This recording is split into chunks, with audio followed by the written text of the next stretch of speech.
I went sailing with a friend yesterday in a fast Swedish one-tonner off the coast of southern Florida. The wind was out of the southeast at about 20 knots, and there was a good sea running. It was an exhilarating experience. Everything about it was good. That was on Sunday. Monday morning, as I write these words, I'm just as excited, just as exhilarated as I was yesterday, but for some completely different reasons. Today I'm working on a project I'm trying to put together, an interesting business enterprise. Now, if anything, it's more exciting than sailing. Sailing is my hobby, and I'll never give it up until I have to, but I've learned that I'm happiest, living the fullest, obviously doing what I was meant to do, when I'm making plans for the growth of our organization. And it's good to know that sort of thing about yourself. It means knowing what it takes to turn yourself on, to keep yourself living fully extended right up to the very limits of whatever it is you happen to have to offer. And that's why you can't come up with pat answers for people. The person with whom I went sailing yesterday would have no interest at all in doing what I'm doing today, and I'd be bored stiff doing what he's doing today. The important thing seems to be to find out what it is that makes me excited. There's still time to enjoy sailing or golf or tennis or skiing or flying or whatever happens to interest you as a hobby.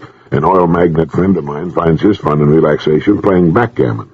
For another person, it's taking the family camping. All good, all fine. But what about when the fun is over, when you come back home and all of a sudden it's Monday morning and the alarm clock is ringing? Now there's the moment of truth for every human being in our society. Now, I'm not saying that the transition from deep, comfortable sleep to the waking state on a Monday morning is going to be a time for celebration. That is a relatively difficult time for any living creature, but after the coffee and the shower comes the moment of truth. What then? Is it interesting? Is it a challenge to the mind and talents? Well, I think it's great when it is, but I don't think it is for most people. I don't think it can be that way all the time for any person. There are times when we're between excitements, when the old excitement is run down and the new one hasn't been fashioned yet. But fashioning excitements is, or seems to be, the one thing a human being can do which keeps things lively and interesting. Sometimes I think I could be perfectly happy for the rest of my life if I could just sail the world forever, sailing from one place to another, the South Pacific, the Western Pacific, New Zealand, Australia, the Indian Ocean, Africa, Europe, on, waking each morning to the sea and the air, looking forward to the next port, and after staying in it a while, looking for the sea again. But I know it wouldn't work that way. After the sea for a while, we long for the land. After too many crowds, we long for solitude. After solitude, we want people.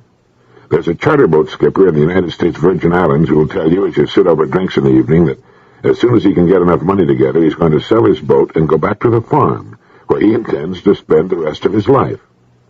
Now, there must be millions of men who would imagine that chartering your own sailboat in the Virgin Islands, sailing from one lovely tropical island to another, living on the blue sea in ideal weather year after year, would be about as close to heaven as a human being can make it and still keep vertical with both feet on Mother Earth. But the man with the boat wants the farm. He wants the farm now. After he's back on the farm for a few months or a year or so, he's going to wonder why he sold that sailboat and left the Virgin Islands. He's still in a drifting and looking state, as are millions, looking for the ideal, for utopia. He hasn't found what turns him on and gets him excited, even on a Monday morning. He dreams of an ideal farm, and there isn't such a thing. While perhaps some farmer dreams of sailing the blue waters of the Virgins and the Grenadines. Both are missing the fun and opportunity of the present, while they dream of a vague future for which they are neither qualified nor likely to enjoy for long. The farmer should be enjoying the farm, and the charter boat skipper should be enjoying the Virgin Islands, and the chances are neither one of them is really applying his imagination to what he's doing. Each of them is missing out on the joy of what he's got, while he waits for something that may never happen, and they belong to a big club. Sometime back in the Hillsdale College leadership letter, a good section of it was devoted to the 7 marks of a good man. I found them interesting. Here's the chance for a wife to see how her husband does and a man to quickly assess himself. The 7 marks of a good man. Number 1, a good man has worthy goals. As Seneca put it, when a man doesn't know what harbor he's making for, no wind is the right wind. Goals are vital, and as Donald Laird has pointed out, the greatest airline or railroad is still to be operated. The greatest automobile is still to be designed. The greatest scientific discoveries are still to be made. The greatest of everything is still in the future. So there are plenty of worthy goals to shoot for, in addition to personal goals. A good man has worthy goals. 2, the good man believes that certain values are important. He has values and upholds them. They give order and balance and meaning to his life, and he makes adjustments to life's problems in terms of his values. They're to him a checklist of priorities against which he weighs his decisions. 3. The good man has a satisfying self-image. It's one of relative security, confidence, encouragement, and contentment. An image of self-approval is a healthy thing. Approval by others is important, but in the last analysis it matters less than self-approval. 4. The good man has inner resources. He has the courage to stand for his convictions. He's more concerned about being right than about personal achievement, advancement, or social popularity. He has no price. He will not sell out. As Roger Babson put it, there is a greater demand for people of character today than at any time in history. Industry, intelligence, imagination, and persistence are great gold mines, and it's still true. 5. The good man works productively.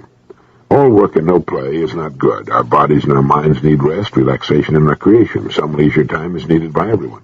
But work is also essential. It makes an outstanding contribution to good health, both physical and mental. The opportunity to work is a privilege. The ability to work is priceless. 6. The good man serves willingly. If he's at all smart, he knows that his rewards can only be in proportion to his service. But it goes deeper than that. It's like that of the boy who gave blood to save the life of a 12-year-old girl with leukemia. She needed a transfusion, but her rare type of blood made it difficult to locate a donor. Finally, a boy was found who had the same type, and though badly frightened at the prospect, he agreed to give his blood. At the hospital, he stretched out on the table, shut his eyes, and set his teeth, but said nothing. A nurse, concerned by his pale face and frightened appearance, said to him, "Johnny, are you all right?" "Yes," was the reply, but... "Well, but what?" asked the nurse. "When do I die?" responded the boy. For a moment the nurse was perplexed. Then she said, "You mean that you thought you would have to die to save this little girl?" "Yes," was the response. And number 7, the good man enjoys the success of others. Being successful himself, he enjoys seeing others successful and succeed and helps them where he can. Well, how did you do on the list of the 7 marks of a good human being? Probably a lot better than you at first imagined. I had lunch the other day with the vice president and international sales director of a large, well-known American company. As usual, we got on the subject of communications, and he told me an interesting story. For years, he's been sending a weekly letter to every man in his company's 300-man sales force. Not long ago, he fell to wondering how many of the men actually read this weekly letter. So in the 3rd paragraph of one of the letters, he included this statement: "If you will initial this letter and return it to me, I'll send you $5. It cost his company $25. 5 out of the 300 were reading the letters.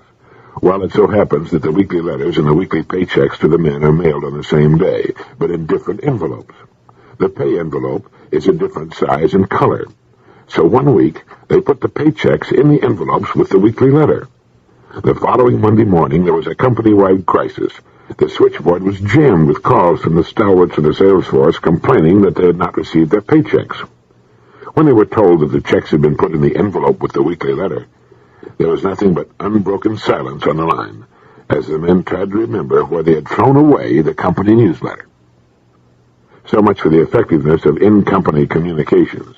In my opinion, there were 3 mistakes made. 1, the letters were undoubtedly poorly and uninterestingly written. The kindest thing a person can do with most in-company letters, house organs, bulletins, and so forth is quietly drop them into the wastebasket. Often as not, the job of writing these letters is given to a person amazingly unqualified to handle them. If you want someone to read your letters, you have to earn his attention and loyalty by making the letters really interesting, with meat and excitement and maybe some good humor in them. Each letter, when it arrives, should be looked forward to with genuine interest. Now, this means that the person in charge of this important job must be qualified and talented. Unless the people are somehow changed and improved by your in-company communications, save your money and stop it. So much for reason number 1. 2, an unbroken weekly barrage of almost anything tends to become tiresome. Find some way of changing what you're doing in this area. Make it bigger one week or smaller or a different color or a different form or with different and interesting pictures. Find some way to fight monotony. And 3, printed communications are never as effective as audio communications. Most people don't like to read. In fact, most people still read at about the 6th grade level, about 200 to 300 words a minute. This doesn't mean they stop their education at the 6th grade. It just means that When we master anything, we tend to leave it right there. We seldom try to improve. Records or tapes are much more effective and will be heard by the entire family. By sharing Dad's company communications, members of the family are drawn more closely together behind him, his problems, goals, and so on. And in this form, again, provided they're interesting and genuinely helpful, the communication will be listened to more than once. Good in-company communications are extremely important. In fact, communications today is the name of the game. And good in-company communications will improve production, sales, morale, and profits. Here's something interesting written by Dorothy Van Doren. She reminds us that when someone asked St. Francis while he was working in his garden what he would do if he were suddenly to learn that he would die at sunset that day, he replied, "I would finish hoeing my garden." That line, she writes, seems to me an answer to all the troubled young people these days who are beginning life in a world that appears to hold no security for them or for anyone young or old. Why should they bother to go to college when the atom war may be just around the corner? Why should a young wife have a baby when the ceiling may collapse on his crib? Why should one paint a picture or write a song or begin a novel? We can't be sure of anything, these young people say, not now or next year or the year after that. Why should we try to make a life for ourselves, they ask. Why should we go to classes or take examinations or get married or look for an apartment or try for a job? Next spring or some spring too frighteningly near, it may all go, the life we've all begun. Our world is in deadly peril. We've lost the promise of tomorrow. Well, St. Francis put the answer in a simple metaphor. Go on hoeing your garden. The task is still there, the house to build, the book to write, the examination to prepare for. If the future looks dark, so did it in every age of the past. And however dark it seems today, however dark it is, we'll meet life better if we fulfill the present to the best of our ability. Today is still ours, along with the obligation to live it to the full. As St. Francis said, we must go on hoeing our garden. What makes that kind of thinking important is that the tomorrow that may never come has a way of coming around anyway. We naturally admire and respect the kind of people who can continue on with what needs to be done in the face of crisis, and those who take a calm look at life and the future. It's like the story of the very old man who was planting a small tree in his garden. The neighbor called over to him and said, "What are you planting that tree for, old man? You'll never live to see it grow up." The old man replied, "You've got to plan on living forever or dying tomorrow." There's something about getting into the swim of things that puts a new face on living. You can wake up in the morning feeling beat and depressed, wondering what's the use, and toying with the idea of just lying there forever. But by forcing yourself out of bed and into the shower and turning to what needs to be done, your attitude begins to change and improve, and before long, well, it all seems worthwhile again. Activity, beginning to do whatever needs to be done, even if you have to force yourself to get started, is the answer to the problems that face us. As someone wrote, do your work. Not just your work and no more, but a little more for the lavishing's sake, that little more that's worth all the rest. And if you doubt as you must, and if you suffer as you must, do your work. Put your heart into it, and the sky will clear. And then from your very doubt and suffering will be born the supreme joy of life. You might want to remember the story about St. Francis and his comment that even if he were to discover that his life would be over at sunset, he'd finish hoeing his garden. Only by sweating freely and breathing hard will you be able to help protect your heart against our number one killer, coronary heart disease. So says Bud Wilkinson in his excellent book, Bud Wilkinson's Guide to Modern Physical Fitness. A President's Commission on Coronary Heart Disease came up with some stunning statistics that diseases of the heart and bloodstream now account for 54.8% of the deaths in the United States from all causes. As many people die of coronaries in this country every year as the total of the people who die from the 5 next most important causes: cancer, accidents, pneumonia and influenza, diabetes, and certain diseases of childhood. Every minute, every hour, every day, someone dies of a coronary in the United States. In 1900, only 20% of the deaths in this country were due to diseases of the heart and blood system. Why has the figure grown to 54.8% in the last few decades? The American Medical Association says that there are growing indications that the threat may be a, quote, disease of prosperity, end of quote.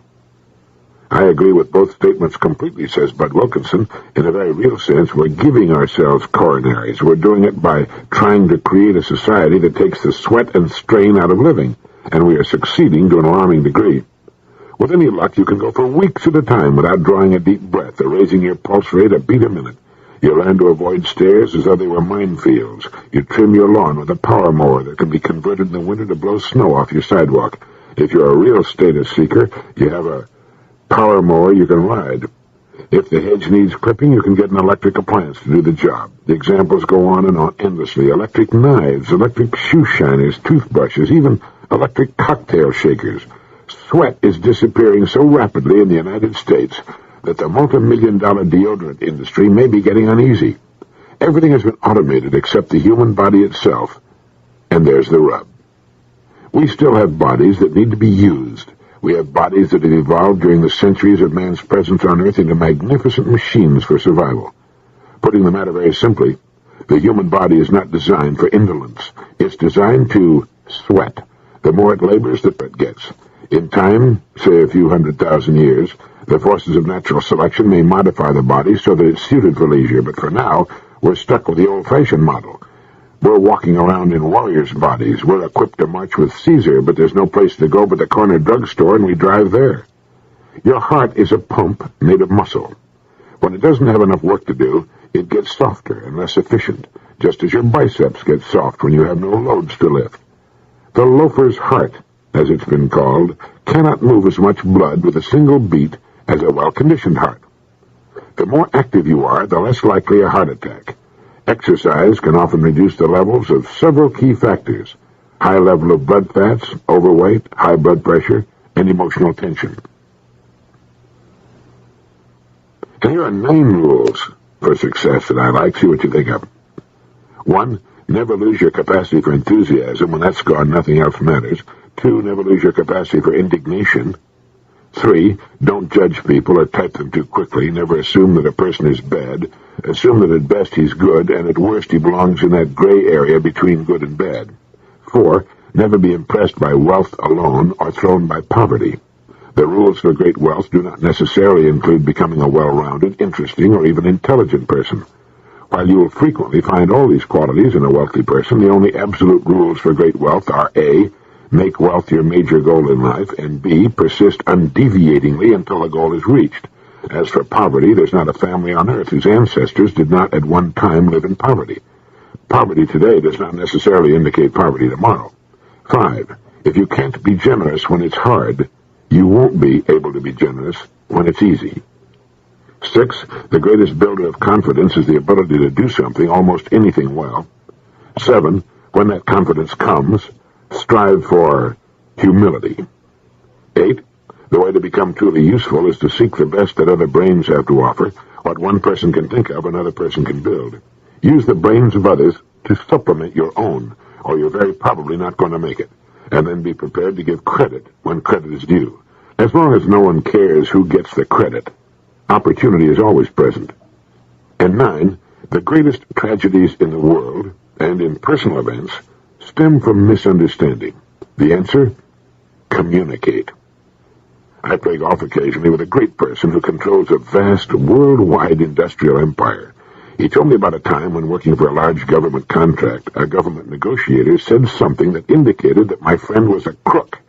He was so enraged by the comment that he turned white as a ghost and sat very quiet for a long time before he could get himself under control. Later that night in his hotel room, he received a telephone call from the man who had insulted him. The government man said, "I noticed you seem to get very angry at something I said today, and it's been bothering me ever since. What did I say that rubbed you the wrong way?" Well, when my friend told him, he was amazed. "I didn't mean that the way you took it," he said, and went on to explain. It was simply a matter of crossed communications. And this happens often with all of us, with our families and our business associates. If we'll just keep cool, swallow the angry words, and wait a while, the matter will usually clear up. Anyway, 9 rules for success. Never lose your enthusiasm. Never lose your capacity for indignation. Don't judge people or type them too quickly. Never be impressed by wealth alone or thrown by poverty. If you can't be generous when it's hard, you won't be when it's easy. The greatest builder of confidence is the ability to do something, anything, well. When confidence comes, strive for humility. Use the brains of others and give credit when you do, and communicate. How did you score? And incidentally, have you checked your AQ lately? I ran across a most interesting article in Pace magazine some time back devoted to the AQ, which stands for Aspiration Quotient. In short, how are your aspirations?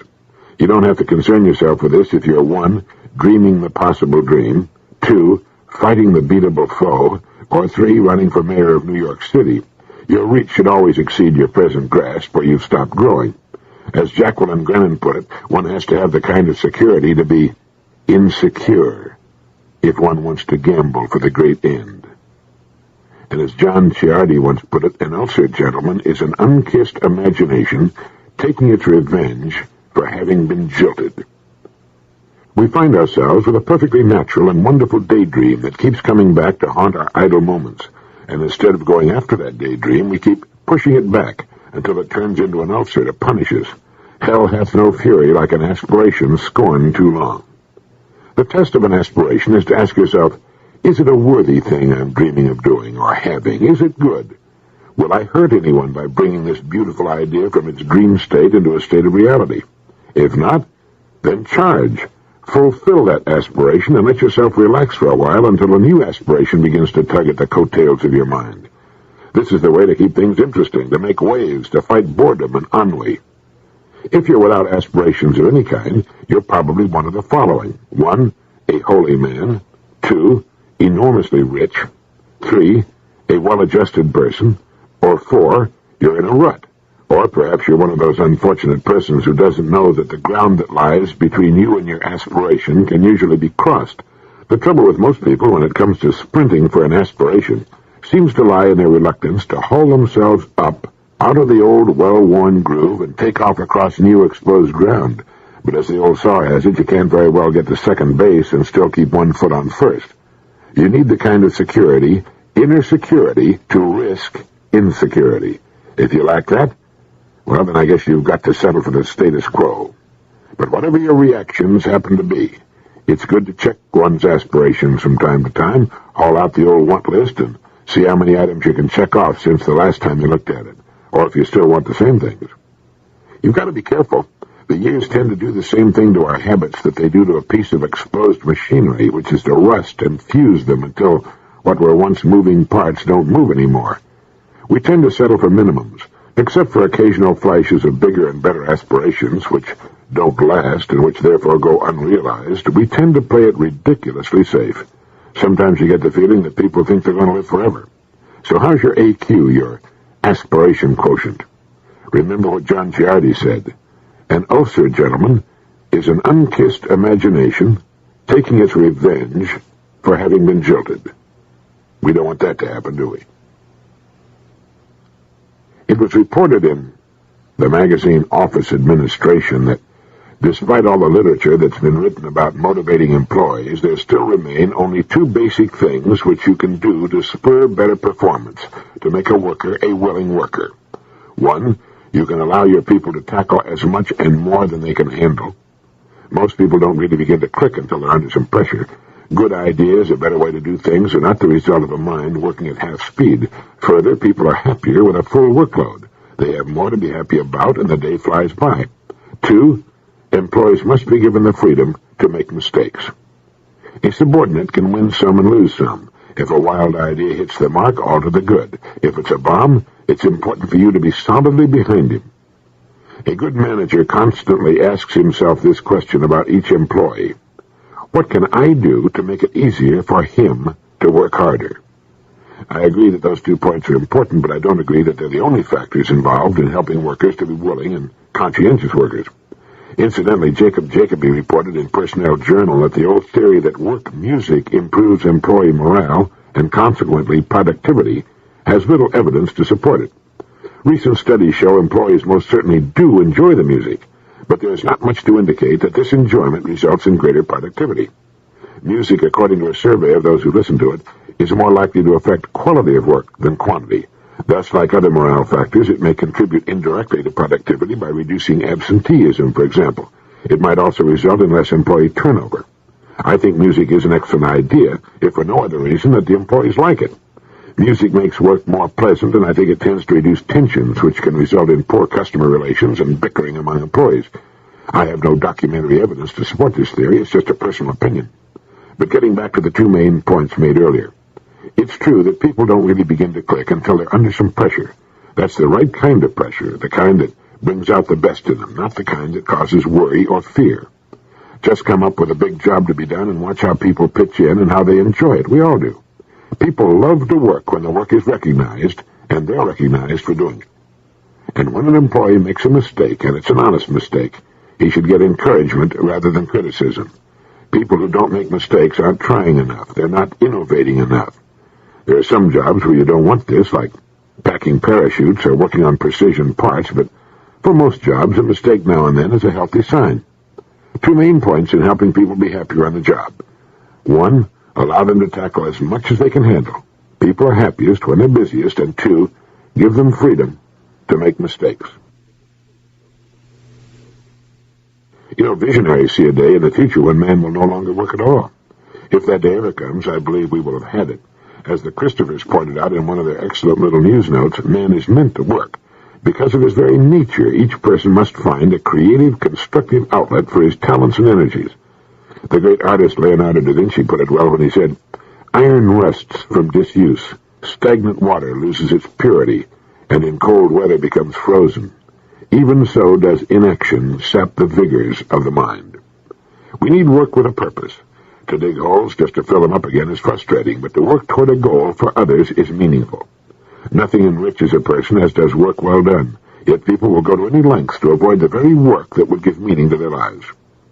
When Queen Victoria complimented the celebrated pianist Paderewski, she said, "Mr. Paderewski, you are a genius," and he replied, "Perhaps, Your Majesty, but before I was a genius, I was a drudge." The same thought was echoed by Michelangelo when he said, "If people knew how hard I've had to work to gain my mastery, it wouldn't seem wonderful at all." The great inventions of Thomas Edison were the fruit of long, painstaking effort. He said genius is 1% inspiration and 99% perspiration. He also said, "I never did anything worth doing by accident, nor did any of my inventions come by accident. They came by work." Work is actually a remedy. A century ago, Thomas Carlyle said work is the grand cure for all the maladies that ever beset mankind. Honest work, which you intend getting done. A survey in London of typists who frequently changed jobs found that they became bored and dissatisfied because they did not have enough work to do. A woman will complain about how overworked she is and enjoy every minute of it. In fact, she'll quit if she doesn't have enough work to do. And the kindest thing parents can do for their children is to teach them to work while they're still young. It's been found that the kids who have definite chores to do around the house, no matter how loud they complain, grow up to be more successful, more productive people. They also make better wives, husbands, and parents. It's important for a youngster to know that work is a part of living, and to get the fun and joy that comes from doing a job well. Thomas Jefferson said, "Do all you can to help boys and girls discover the joy of work. It's while we're young that the habit of industry is formed. If not then, it never is afterwards." The fortune of our lives, therefore, depends on employing well the short period of our youth. You'll hear adults say, "Let them play. There'll be plenty of work to do after they're grown." Well, it doesn't work that way. They can still have plenty of time for play and learn to help out a little around the house, too, or hold down a summer job. We don't always like the idea of going to work, but we'd be miserable without it. General Doolittle once said that the prime reason that nations and cultures have died is that the people have become soft and lazy. They've quit work when they've reached the top of the heap. They've endeavored to rest on their laurels. I heard something interesting the other day at lunch. It seems that a friend of mine has a very shrewish wife.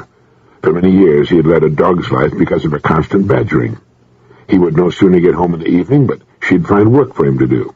On the occasion of a recent physical examination, his doctor told him he looked run down and appeared to be suffering from a mild case of exhaustion, depression, and so on. The man explained that his wife was running him ragged. The doctor thought a moment and then asked the man if he'd mind if he had a chat with his wife. The man said, "No, of course not." The doctor called the man's wife and told her that in his opinion her husband was headed straight for a heart attack, and that unless something changed radically, she was going to be a widow in the not-too-distant future. Well, the change at home was immediate and immensely gratifying. The woman obviously saw her husband in a completely new light. Here was the man she loved, or at the very least, here was the man who was bringing home a reliable, negotiable paycheck every week, which made the mortgage payment, bought all kinds of groceries, cars, clothes, and things, suddenly threatened with extinction. Now when he comes home at night, it's as though he's an honored guest. He's treated as though his pockets are stuffed with vials of nitroglycerin, and all is well again in his household. Well, one of the fellows at lunch commented that this was possibly the creative idea of the year. He was going to get his doctor to call his wife and tell her the same story. Someone else said that this is an excellent way to find out what your wife really thinks of you. If she jumps out from behind doors shouting boo, or gives you heavy loads to carry upstairs to the attic, you can come to one conclusion, whereas if she treats you with sudden loving kindness, you can come to another. So it started an interesting conversation, and finally the point was made that if any of us knew that the days of a loved one were numbered, we would treat that person with more love and consideration. The point was then made that we do know that the days of our loved ones are numbered. We just don't know what the number is. So it might be a good idea to think of this once in a while. So much for that. Here's something of interest I found. It's from a speech by James H. Binns, president of the Armstrong Cork Company.